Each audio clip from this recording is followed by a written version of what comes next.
The following report contains some disturbing images. The family of 64-year-old Hamdi Zabut grieve over his body. A civilian, they say he was killed by a government mortar. A typical week can see 1,000 people die in Syria. But it was the claim that the regime used chemical weapons that brought Western governments to the brink of intervention here.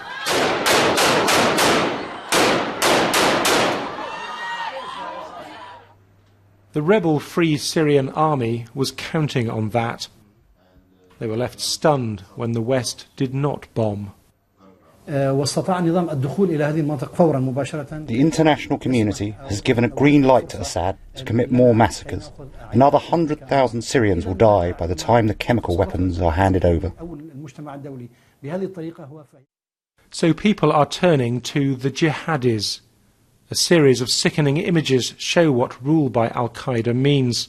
In some rebel areas, public beheadings are common. An independent photographer took these pictures, many too gruesome to show. Men accused of helping the regime are about to be executed in front of a crowd. There were 4. The jihadis drove from village to village. They beheaded a man in the public square at each stop. Jubilation as the severed heads are held aloft. Parents brought their children. They watched in shocked silence as the decapitated corpses were laid out in front of them. Such scenes are to many an argument not to support the rebels. The Free Syrian Army opposes the jihadis, once the most powerful rebel group. Their southern commander admits they're losing ground to Al-Qaeda. The jihadis gained strength right from the beginning because of the world's failure to intervene. The Syrian people will welcome any support if the world continues to fail us. This, then, is how the FSA gets its bombs. The Americans have promised to send weapons.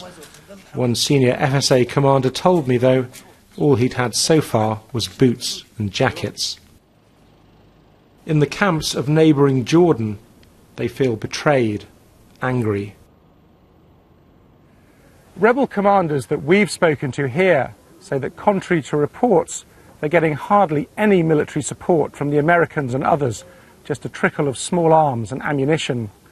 That, of course, is far from the game-changing strike they hoped for. It may not be enough to alter the battlefield at all in their favour. In fact, the only effect may be to prolong Syria's civil war.